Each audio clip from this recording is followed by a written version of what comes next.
no, I haven't. And again, it's because of the amount that it would cost. I'm glad that we are, particularly for those hosts at the more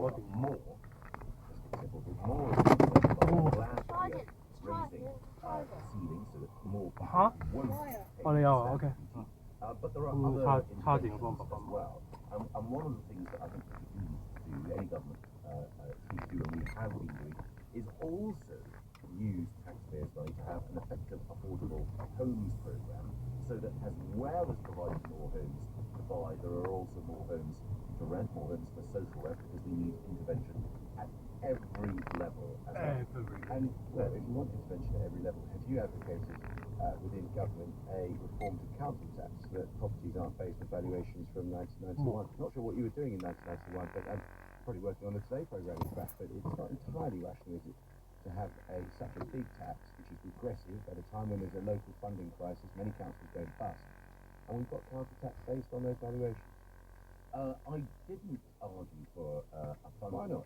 Well, again, in 1991 I was writing the BBC, but one of the things I was keen to do was to work within that system.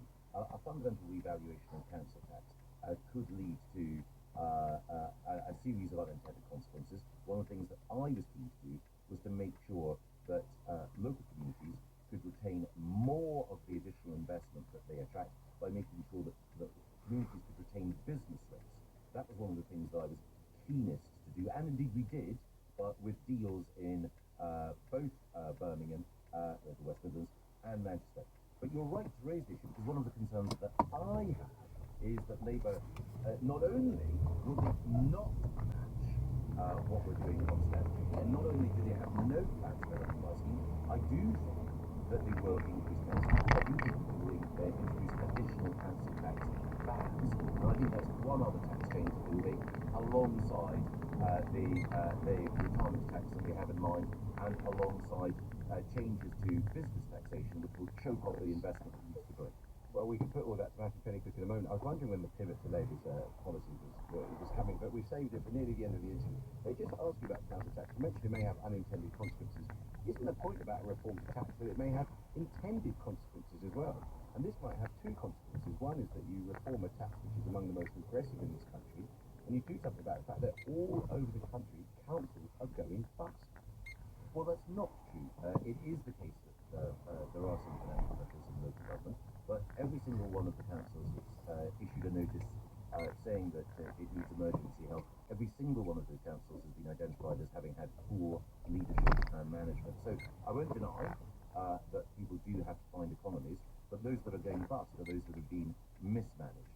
And highly effective local authorities like Conservative-led North Lincolnshire, or highly effective local mayors like Conservative-led Hatcham, have been able to operate and not just deliver effective services, but attract investment within the envelope of expenditure that they have. But one critical thing that I would say is, if we want more growth overall, if we want more homes and more people paying council tax on those homes, we do need to change some of the rules around planning. And one of the things that I hope that you will ask Matthew is, why did Labour vote against the change to one way?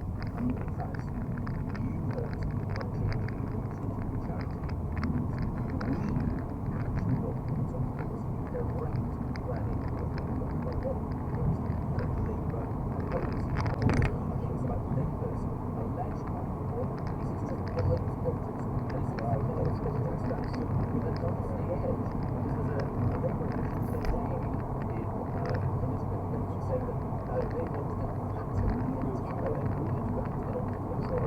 So it's politics with a nasty edge. You've got there, you've got the sort of various comments and various elements of question. Thank you very much indeed for your suggestions and questions. As I said, thank you very much indeed. Let's say good morning to Matthew Pennycook, Shadow Minister of Labour,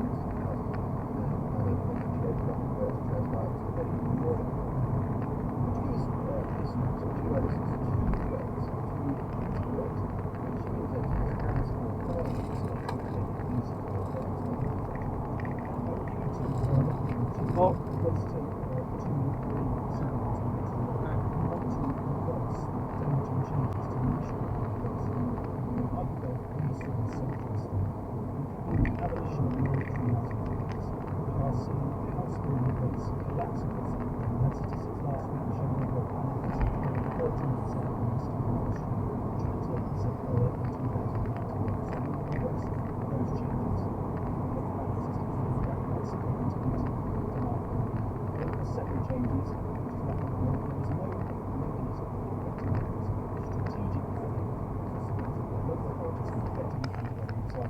not have 5 homes on the edge of the location. Let's plan together a strategic housing growth scale. So that's another approach. If that increase is that day versus a property, and it's rent, whether it's decision ultimately is because direct profiles is fortunate about those green of course the day to say they see you there's got to be higher for the child of course they have to say no stop this is our land and we actually don't want to do it. But it depends what the land is and what the best of those pieces on a local level. Let's just be very clear. I'm not saying that something like this means that people release large chunks of land on a person. For local authorities to release school development as and when they need to, given they cannot build their housing towns on the basis of how they previously used land. Always say let's be clear that people released under large tracts of land over large spaces are often in a very speculative manner as a priority. We are simply saying that for smart development plans, let's have strategic green areas, and when we are releasing let's ensure that we're releasing more of the content in those and low quality military and ensure that when development on that type of land takes place, it meets local housing provides the infrastructure, amenities and services for communities. And we've had this discussion before. We have to change what development means in those type of country. And that will get we have to update people on their understanding of green culture, so it's right. So green is not one of them. It's certainly not green and pleasant on every single part. Indeed. Let's talk about new towns. Lots of you mentioned new towns. People love the idea of new towns, great schools and houses and transport things. It's just that if you're under, say, 50, notice that you've got new towns, is everyone talks about them, no one actually builds them.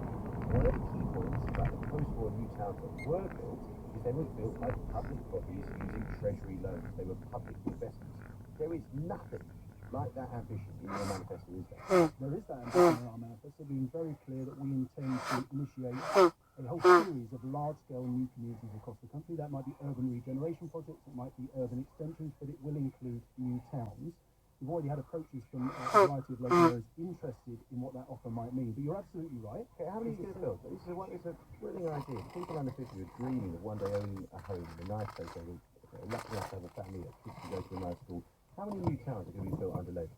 We've not picked a number, and for a very simple reason. We're going to appoint a task force in the first weeks of the Labour government, if we have the privilege to serve, that will identify appropriate sites across the country. We'll have independent experts being part of that group, and we'll pick the appropriate number of sites and where we can get this large-scale growth. But you're absolutely right on the challenge, Emma, because it's one of the 3 legs, if you like, of the post-war planning system, is large-scale new communities and new towns. And without it, we cannot build at the scale we need. And this goes to the failure of the Conservatives over the last 14 years. And we're seeing nothing new on that front. They have failed to meet supply for a variety of reasons, the abolition of mandatory housing most recently, but partly because they have not built a large-scale new community. So we've got to look at new towns, more urban extensions, urban regen projects, to get the amount of supply we need to meet that 1.5 million new home target that we've set. It's not a simple story of Tory failure. I mean, there weren't exactly a huge flowering of new towns after 1997, but I'm sure lots of people were very intrigued by your promises on that. And well, there was the Eco Towns project, and there's lessons we learned from that about how you can do large-scale development and get proper local community consent. Let's talk about right to buy. Lib Dems and the Greens want to abolish right to buy. You don't. But about 2/3, as you know, 2/3 of council homes are transferred from public to private hands over 4 decades. And Andy Burnham, big figure in the Labour Party, says that building new council housing while right to buy remains in place is, and I quote, like trying to fill a bath with a plug out. Who's right, him or your manifesto? Well, Andy makes a very reasonable point. I mean, when it comes to the smaller counties, obviously we also talked about in our policy, I think the Lib Dems are counting 150,000 new social homes a year. And my policy was about £15 billion extra. Doesn't seem to be accounted for in the manifesto. We've been very clear that we want to see increase in affordability, genuinely social homes. Andy is absolutely right. As we drive to building, we have to stop the outflow of existing stock. Now, we haven't said let's get to demolition rights by the but the qualification of practical that's primary legislation, that will take a lot of time. But we said we can increase size. The very generous increase in this country was put in place in 2012. Now, we've seen a huge outflow of social homes, council homes in North Boston, often then bought by landlords and rented back to local authorities at huge rates of housing benefit to the taxpayer. We've got to stop that. We'll do that by slashing the discounts, reviewing those discounts, and then putting in place extra protections for newly built social homes. It's absolutely scandalous that in large parts of the country, councils are building lovely new exemplary council homes, and 3, 4, 5 years later, they're being sold off and then rented back to those authorities. So Andy is right, we've got to set the outcome. I can't see a pragmatic way that we can reduce the number of being sold. You mentioned it because you've got a confusion of other parties of charities or your own policies. One thing that a lot of people who pay attention to this stuff closely aren't entirely clear about is whether or not you have plans, where you're lucky enough to get into government, to reform council tax. Will you revalue council tax? We have no plans to revamp council tax. Why not? Plans? Because that's not Okay. what our focus is. We've outlined. What's the percentage of the battery? Battery 而家幾多 percent 啊？ 80 嚇？ That one of your pitches to voters is that It's you a lot don't really favour different from 1884 a lot of local councils are in a lot of trouble. So given the funding crisis in local councils, so only 1%. given that you're probably against a lot of regressive taxes, and given that the valuations are based on 1991 bands, why don't you focus on it? Because we've got a lot else to focus on, if I'm honest, Robert. Oh, come on. That's not a serious answer, Matthew. Mr. Pennicott, you're smarter than that. That's 我排側邊嗰度啊，哥哥。 That's not what's going on at all here, is it? You've made a decision, look at this tax, and you've decided it's not something you can afford to make a promise on. And I put it to you that one of the reasons you've done that is because you're worried that you'll come on this programme, say something rational about economics, and other parties will say, well, look, that's a Labour tax that's going to go up. Why don't you just say it? It doesn't make sense. Yes, the council tax might go up, but it means a lot of people will pay less. Because it will, and we've been very clear about what taxes we will increase. Those are all outlined in our manifesto, every single promise of which is fully costed, fully funded. We've outlined the specific tax changes that we're going to make, mainly closing tax loopholes, as you know, to deliver the promises made in that manifesto. The revalue council tax is not part of those plans. I can't be any simpler than that. Matthew Pennicott, Shadow Minister for Secretary of State, Shadow Secretary of State for Housing and Planning. Thank you very much indeed for joining us. 27 minutes past 8. It's been an important new development in the story that we're leading the news on this morning. The fact that there is a second Conservative candidate who's being investigated by the Gambling Commission in France. Chaos. Now, it's a warning with power, isn't it? When you were ambassador to France, the idea of Le Pen's party winning an election, parliamentary election, with the possibility, of course, that Le Pen herself, Marine Le Pen, not her father, could go on and be president, would have been unthinkable. Yes, it was. And one of the achievements of Marine Le Pen in the last decade has been to detoxify the brand of what is now called the National Rally, distancing itself from that very vicious anti-Semitic path of her father. And this, of course, is their big chance for power now. This is the closest they've come to power. Macron hoped, I think, by setting off an earthquake in French politics to bring all the centre parties together, from centre-right to centre-left, in a front to keep the ability without real power, and then blamed for the chaos in French politics, damaging Le Pen's brand in the big one, which is the 2027 presidential. The key to understanding this is to understand how different French politics is from British politics, isn't it? That the president would sit there and could have a cohabitation, as they call it in French, could have a cohabitation with political parties that are his rivals that would run the day-to-day governance of France. And it has happened. It happened under President Chirac, who called elections, and Lionel Jospin, essentially the leader of the 1990s. He was a very different figure, much more centrist, and they worked together after a fashion. We've never had a cohabitation where the president and the government are completely different places, and that really would be an uncharted territory. As Christian Arthur said, the president keeps in his hands foreign policy and defense security, so we wouldn't see changes in French policy on Ukraine, for example.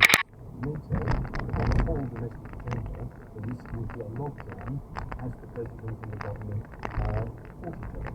Taking a step back, Christian O'Connor, relatively briefly if you would, do you now think you may see Marine Le Pen on as President of the Republic?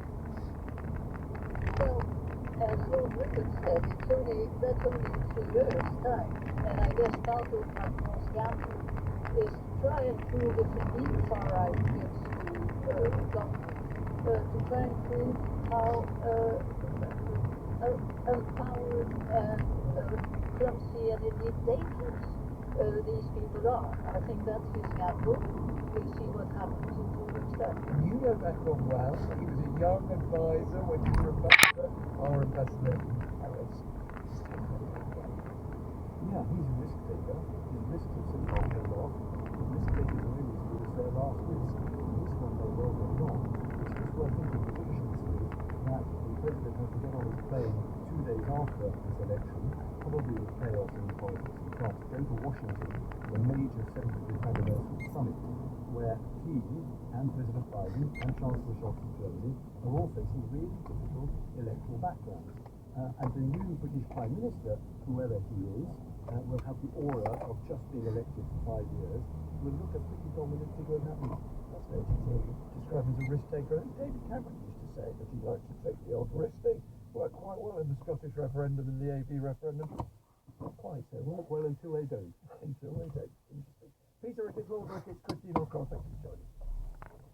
Time now is 8:45. Back to our intergenerational panel in Dagenham. Young Tom and Owen, slightly older Parag, and slightly older Anne. There was one subject that they were all particularly keen to talk about in terms of local issues, and for you to understand the impact of, and that's crime. To me, when I walked into Dagenham the first time about a year and a half ago, I trekked in from Wembley to come here for my first interview here, walked out of Dagenham station. If I'm being brutally honest, my first impression was, ooh, it's a bit of a rough area. Came here a few months ago. I stood outside Dagenham station and we spoke separately and independently to about a dozen people. All of them separately said that their top concern in the local area was crime, followed by dog mess. Parag, you noticed that you've worked in different parts of the capital city, you've worked in North London, you've now spent a long time working here. How big an issue is crime here? Quite big. We as a business, like I say, every summer we probably use about 10 to 15 pairs of sunglasses monthly. Why? Shocking, yes. Though they're under lock and key, you come and wiggle them around. You've got CCTVs, you've got lock and keys, still using sunglasses. It's a big problem. Is it a growing problem? Interestingly enough, I would say it's got worse in the last few years. It got better for a little while and now it's got worse. And I think the reason is you don't see that many police officers or police officers walking around. Graffiti is another big problem. I've had the graffiti cleaned about 8 times in the last 20 years I've had the business, and it cost us about £50,000 to get the all cleaned up.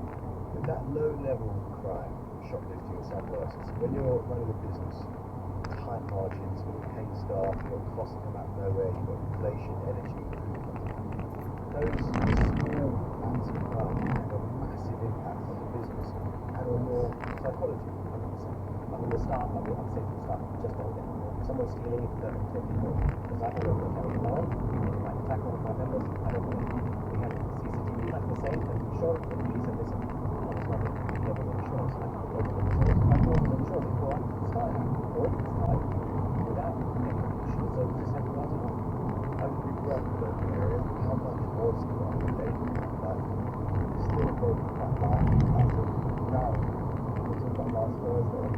There's that function where my sister just took up her from school where she was getting stabbed for the man really worried about school and walking back and it's just finding so unreal that kind of this thing still happens today. My sister, something's there to help my sister in 14 to come home from school since I've been shot. I don't know. Says this is really bad. Well, we like the 30s and 50s school production. We used to have how many the doctors. But even then, it's about children's, and it's about latest hazards in the streets for us. How to keep ourselves safe, and how to try and avoid being robbed, good shops, the target of the Oxfords, a lot of events, things like that. That's how it looks.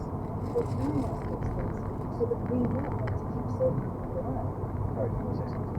Yeah, I was just going to say, we've got the co-op store right next to us. And every single day I see people walking out. They're going bags and business. They give up and off the door. It's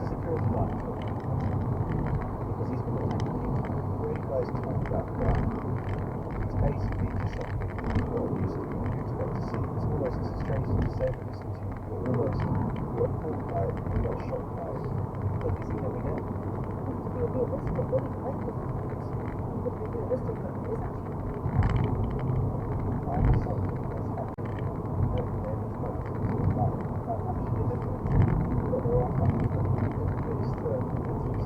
I'm sorry, I think it's like the number of research. There was research institute research attended by London. I can't speak for the whole of that, where I am looking to say that I'm so specifically for the fact that launching of the world's animated, as I love to say, animated as a chicken box, PlayStation's happening in the Pacific. People listening that stopping with the top, simple as that. Well, from a lot of coming from the city. Yes, we have moved from local state taken hostage by Hamas and I'm doing the 7th year. Changing not just the life of this 75-year-old grandmother of 6, but also her beliefs that she had throughout her life that peace was possible. Before many years I believe this terrorism is happening to huge Arab people, so maybe in Israel, and those people act. From the state of Hamas also people who believe in peace, afraid of Hamas, who now chance to do something with them. Israel have to do the deal with Bible and Jesus say to stop the war, back home towards who is alive and who is dead. Do you still believe in peace? I don't believe it. I don't believe it. Sorry.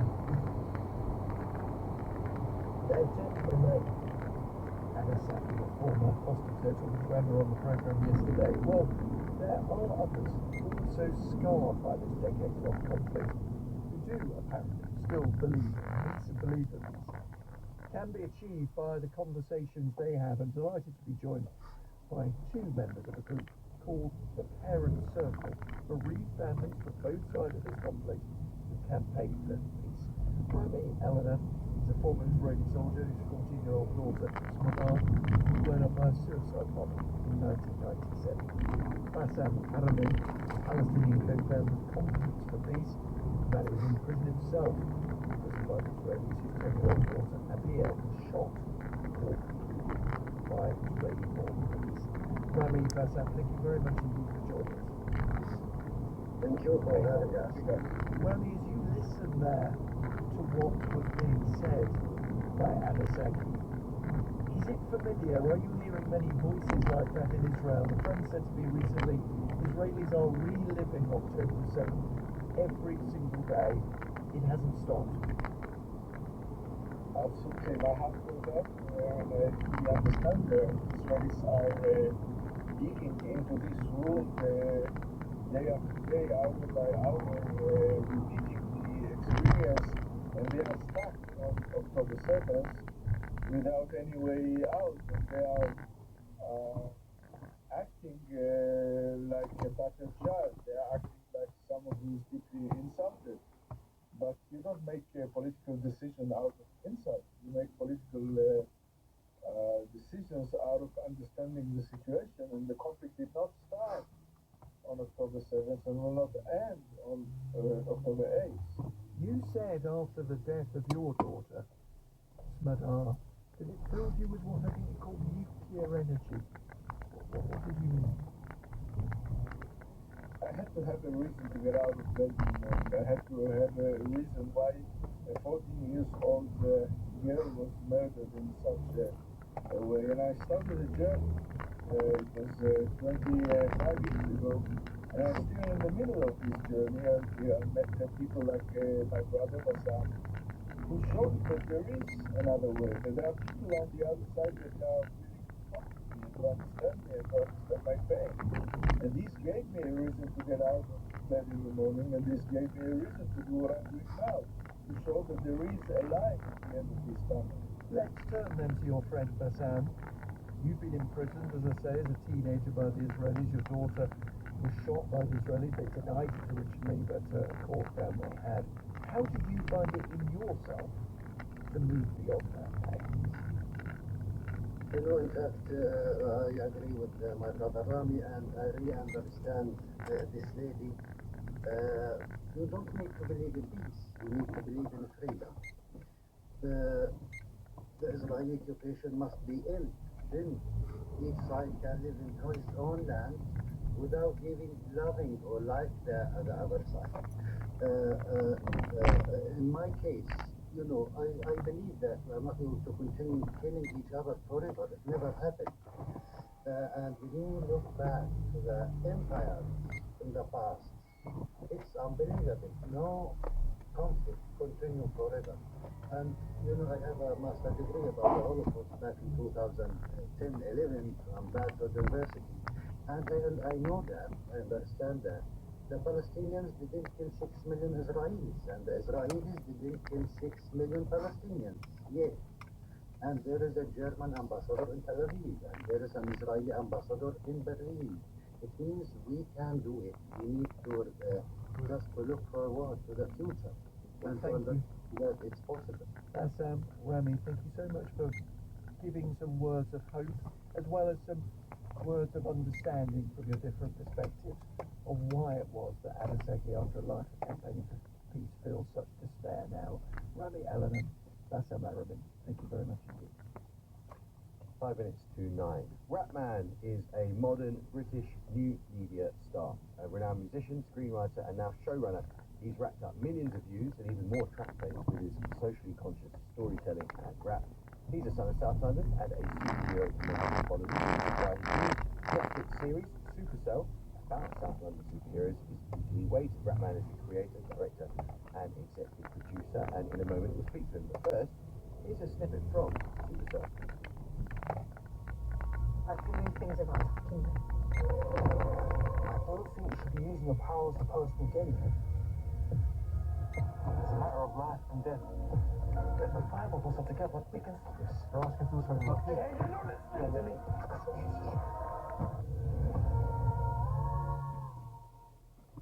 Well. Rapman, morning. Yo, what's good, man? How you doing? I'm good. Hello from a fellow South Londoner. When did you first begin to think that South London, our part of the world, deserved to... I'm following our special preparedness program that weeks back, dedicated to the work of George Orwell, Mass Attacker. You'll find out what this game was about and hear from the proposed mission. In fact, this last week. It's the time for a joyful walk in search of bluebells and all clear balding. This week, there's a new series of rambles. The bird song's really fantastic here, isn't it? I just think being in Waterford is such an atmospheric place. The biodiversity is really fantastic, and you've got a big lovely mix of really fibrous forests and really lovely more open deciduous woodlands. And at this time of year in particular, the bluebell spectacle on Highbury is just really, really amazing. And that is what we are going to do. Welcome to a new series of graphics of the Mortimer Forest.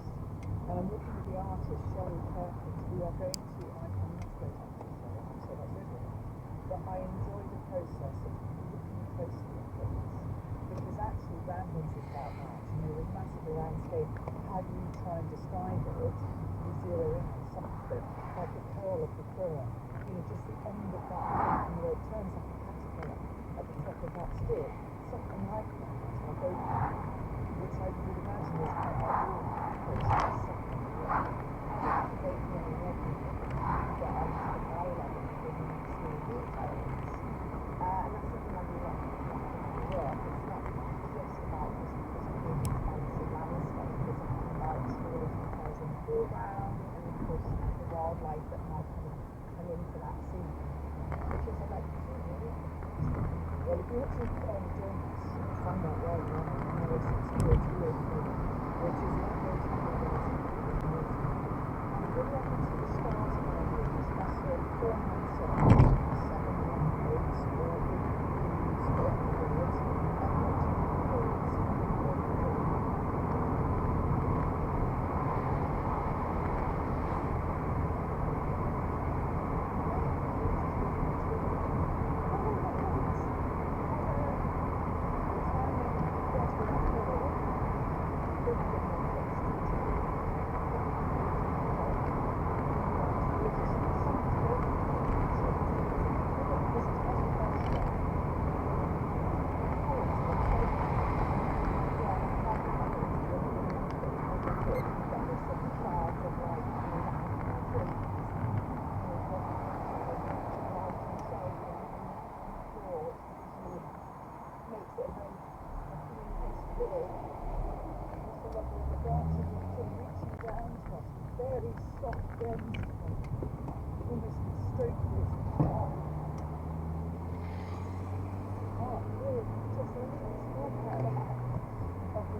like if you get a towel in your hair, your hair turns up at the end like that.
Didn't know they had one in Forest.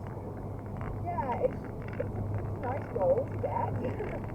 So it's organised by Scotland Research Institute at Cambridge University, and they actually select the artist, and then the artist goes with the Royal Navy at HMS Protector, and they choose an artist every year.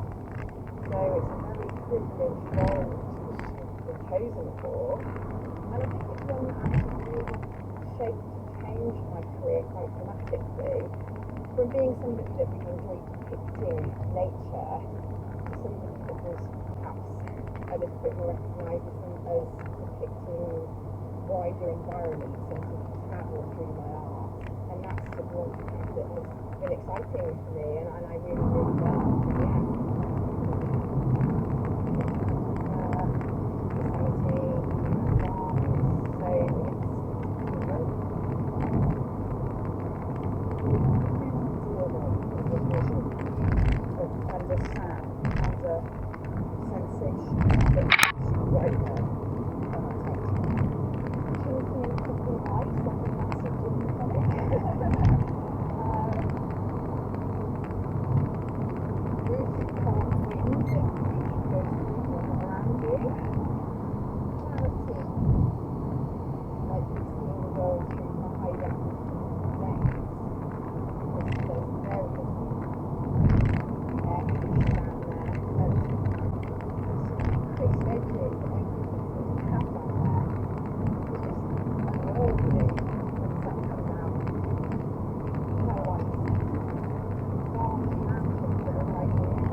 What was your immediate landscape like, your local landscape? Oh, I'm not from that far from here actually. So I grew up in Watermer, very small village in Follows. And yeah, the landscape environment we're walking in today would have been very much what I would be used to as a child. And that definitely had a big influence on my work. It was we were never allowed to be bored. It was always like, right, we're going for a walk. Or if the weather was bad, it was pick up pencils and paper. So perhaps no surprise that I have become a wildlife artist. But yeah, I think those early, walks in nature taught me to be appreciative. Mum was very encouraging of looking at plants, being respectful of insects, not picking wildflowers, but enjoying them and appreciating them in their own right. And of course that has doubtlessly had an effect on my view of the world. Just in the track here with piles of very neatly cut timber to our left and our right. It's a little Hockney. So you think that long path with the timber piles on both sides. His iPad drawings, of course, were actually that was quite interesting, the effect that had on my work, really. I'd have been working as an artistic using digital techniques for quite a long time, and actually, I suppose I have quite a lot to thank Hockney for, because I think that his exhibition with his iPad drawings really sort of kind of improved the image of working digitally. But I think there was probably a bit of a lack of understanding sometimes about how digital artwork is made. And I think especially if people see the word GPay print, which is how I tell my work, because there's this sort of stigma that they are poor quality reproductions from an original painting. And actually I think Hockney's exhibition really helped people to understand that many pieces of art are created using digital techniques where a digital print or a digital print is actually the original output for the work. So yeah, I think it really raised the profile of working in that way. So that was an interesting return from my work, I think.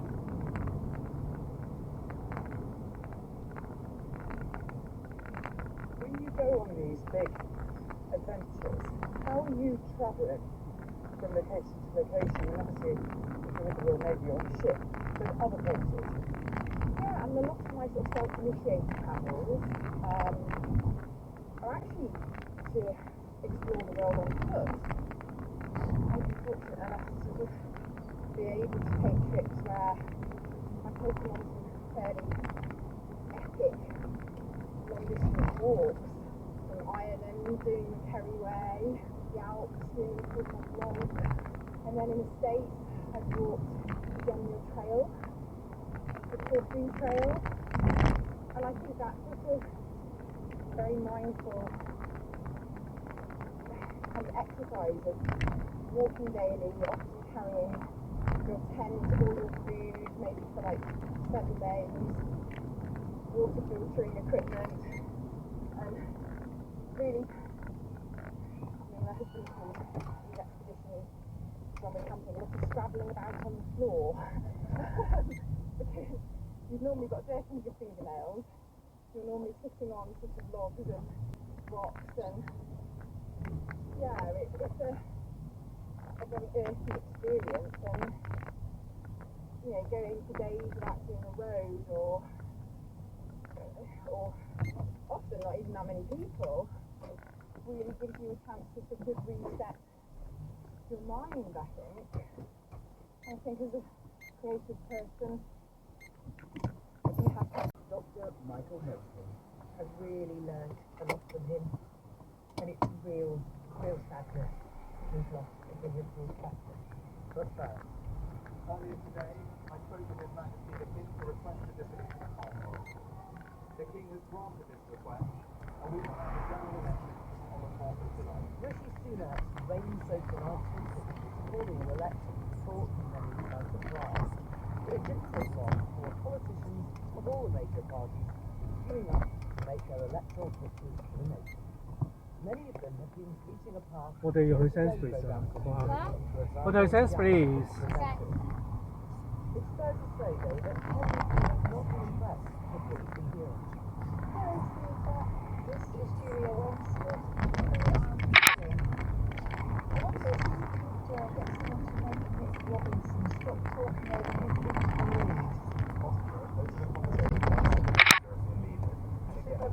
you're reluctant to talk about the NHS, but as part of your plan, you set it out. You have followed it. How does it sort of take you through the plan from an NHS available? Well, let's talk about it.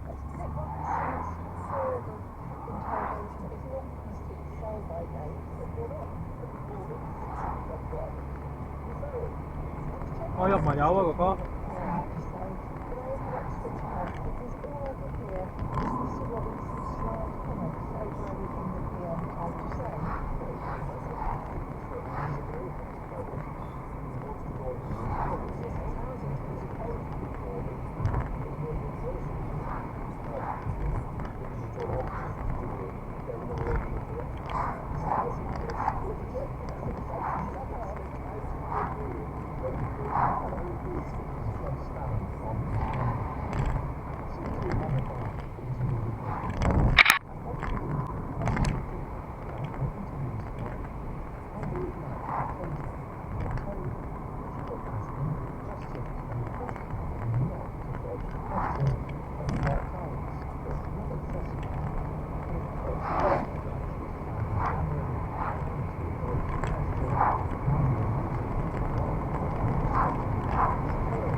Agree.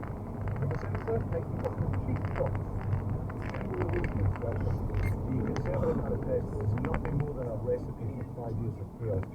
Baby, agree. Well, I'm talking about your task. So listen, we've done it with people. We've done it, he said, really hard. Agree. You would have had the joy of listening to the paper. I'm really asking you. No, I'm really asking you. My name is Suzanne Wilson-Higgins from Oxford. Can I ask that you consider very carefully how you cultivate presentation manner on your program? Taking delight in nailing guests or aggressively questioning and degrading tone is a big turn-off. You will lose the next generation of audiences and consequently your public support. I would like the Today program to be around for the next 40 years at least and see me out. In a moment, I'll be talking to the BBC's Director of Journalism and to Nick Robinson. But first, here's what the Today programme told feedback in response to those comments. We listen very carefully to listeners' feedback, and it's interesting to hear the range of views expressed. There's always a fine line between ensuring listeners take into account by asking the questions that you know listeners want to hear, and ensuring that interviews flow freely. At times, this means that our hosts may have to steer the interview more if they feel as if they've not getting what they need. Another thing is journalism. So the BBC comes under particular scrutiny. It's like a microscope during the electricity. So in terms of cultural impartiality, what does that actually mean?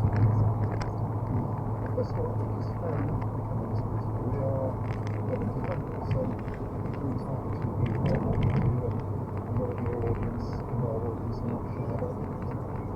In terms of impartiality, I think there are two things I think are particular. The first is it's clearly not our role to lead people to vote a certain way or take a certain view of policy. It's our role to scrutinise those policy proposals with impartiality. In other words, we use data, established principles to take what comes through and what can be speaking about because that's part of the debate that we work in the election campaign. Secondly, on impartiality, it's important for us to recognise that there are only two parties in the UK that realistically hold government. So those parties will get just that bit more scrutiny around their policies because it is perfectly possible those policies will become not just political party policy but government policy. And that means that our presenters and our programme makers and our political reporters have got licence to go after that scrutiny a little bit more than maybe some of the smaller parties who in reality are not going to hold government even though they've got a role to play. Joining me also is Nick Robinson. Nick, thank you so much. I know that you incredibly busy. We've been watching you and listening to you a lot over the last few weeks, and no doubt we will be in the weeks to come. One thing that you know that our listeners often complain about is the idea of interruptions, the idea that you're hectoring rather than interrogating when you ask questions. Tell me, why are interruptions necessary? Well, you never want to hector, you do want to test, you do want to challenge, you do want to hold a politician to account. But the sweet spot is when you can do that at the same time as allowing politicians who are doing this very special thing, they're putting themselves up before their fellow men and women and saying, vote for us to be your elected representatives, to do it the way that they should also make their case. Now, do we always get it right? Of course we don't. Time is limited. These politicians are often as well as their having done 5, 6, 7 interviews already with other outlets. Quite often, they treat the interviews, let's be honest, as like a broadcast press release. I see them in front next to you, sometimes on a screen, they're talking to us from elsewhere, and they're literally reading out lines to take to them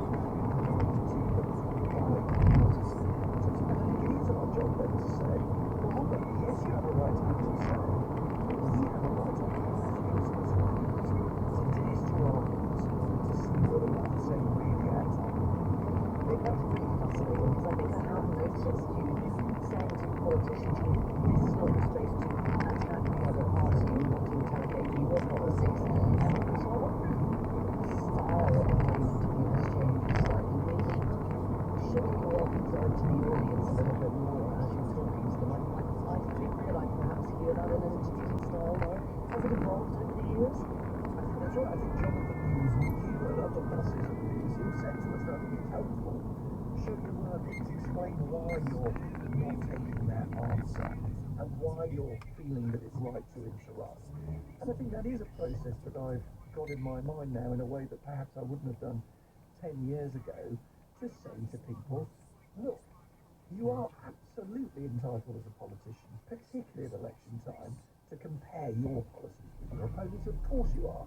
But if you take a whole of 10, 12 minutes, 8, 10 on the Today programme to talk about your opponents, we're entitled to say, no, we want to know what you would do and what you're saying about what you would do. And we're entitled to ask you about that. I think sometimes people think that you set out to catch a politician out, that so-called gotcha moment. Is that something that you really think about, or is that something you actually actively try not to do? I actively loathe gotcha moments. I do not want interviews that are, in the words of somebody who's worked for a senior politician, gotcha, snip, snip, snip, share. In other words, 我爸爸一陣間要電話。 getting a clip on social media. I think an interview should have a story. It's a narrative. It has a beginning, middle, and end. 爸爸去入油嗰時就用 To the listener or to the viewer, what it is that you're setting out to challenge this politician on, and it should be a story that you're leading them through. I try to think of that sort of central question that an ordinary man or woman listening to the radio would want the answer to, and set it up that way. I've never been attracted by the, do you know how much the price of milk is? You're out of touch, I'm cleverer than you, I'm going to expose you as being abnormal. 福哥，電話。 Jonathan, I think often our listeners are very interested to know what kind of pressure the BBC comes under from political parties in terms of how much coverage they get. You know, there's a bit of wood on the table here. I'm going to touch a bit of wood here in answering that question, because so far in this campaign, and we are more than halfway through now, the pressure has been, I think, what I would describe as reasonable incoming. In other words, parties of all different colours have contacted the BBC and our correspondents and said, look, we think you should be doing more of X and less of Y, or we don't think you've quite got that right, and we'd like a fair hearing on whatever their subject of the day is. That's reasonable. There's nothing wrong with that. But being open-minded to feedback from all interested parties, the audience being the most important interested party, but the political parties themselves are clearly keen to influence, and they're not, just because they're influenced, it doesn't mean they're wrong. It might mean they're making a valid point, and we need to be open-minded about that. And at the end of all of this, How will you tell if the BBC has done a good job? What does election success look like? Well, good question. I think the first thing to say is that, an election campaign before this election, I've been lucky enough, other people at the BBC and other broadcasters have been lucky enough to talk to all the leaders of all the parties in what I hope people agree is a grown-up way. That should not be taken for granted. Nick Robinson and Jonathan Monroe, Director of Journalism, thank you both very much indeed for talking to us on Feedback. So what do you think about the BBC's coverage of the election? I'm really keen to hear your take on that and indeed anything to do with BBC Audio. A very easy way to get in touch is to send a WhatsApp voice note on 03 333 444 544. You can also ring that same number and leave a voice message. The number again is 03 333 444. Welcome to UEFA Euro 2024. The wait is over. The anticipation of 24 nations. Some lovely one-touch stuff from Spain here. The last-minute corner. The dreaded penalty shootout. Can Portugal hold their nerve? Vela could be in trouble here. The fingers that set. What a save by Donnarumma. The cries of What to say? What a strike that is. You can't write this. What's this? Your turn. UEFA Euro 2024. Tonight, Denmark versus England. Watch on iPlayer. Listen on BBC Sound.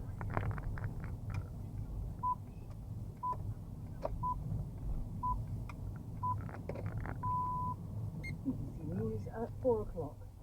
The leader of the Scottish Conservatives, Douglas Ross, has called for any Tory candidate who used insider information to place bets on the date of the election to be sacked. Laura Saunders has become the second Tory candidate to be examined by the Gambling Commission over election betting claims. Her husband, Tony Lee, the Conservative Party's Director of Campaigning, is also being looked into and has taken a leave of absence.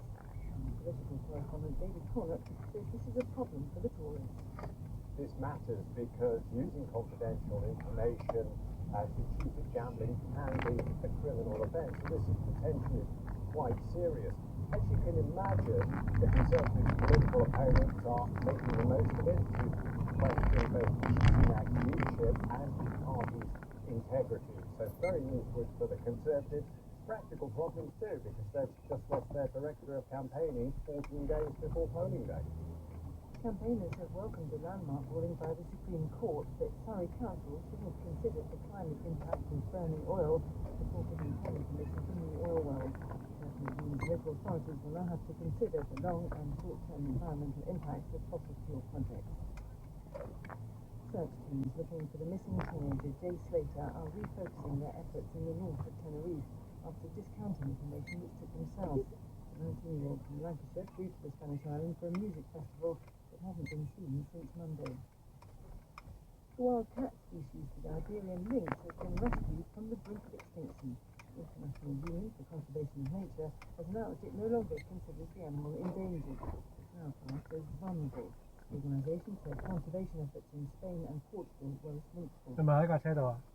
Serbia is threatening to withdraw from the Men's European Football Championship in Germany unless UEFA punishes the teams whose fans shouted abuse targeting Serbs. In yesterday's group stage match between Albania and Croatia, the chant "Kill the Serb" could be heard. BBC News. 有冇開咁大啊？ As of course in the UK, if it was to Huh? They would go crazy and demand that a proposal be shelved and not sent to Hamas. But this was done by a much smaller forum within the Israeli government.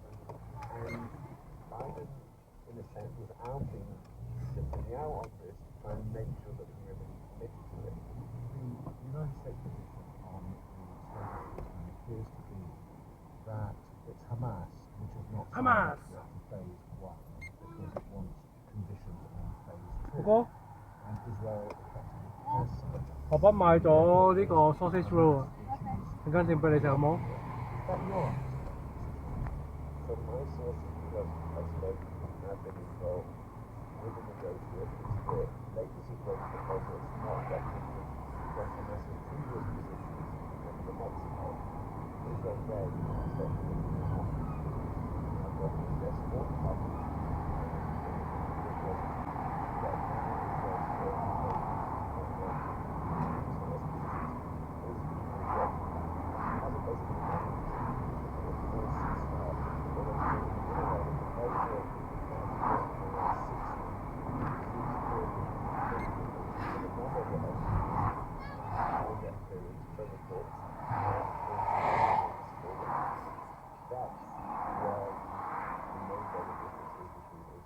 Hamas and from where Hamas's position, yes, politically it's more than Israel in the sense that the Israeli government is proposing this proposal. The proposal was issued by the war cabinet and hasn't yet been affirmed by the war cabinet, which it would need to be.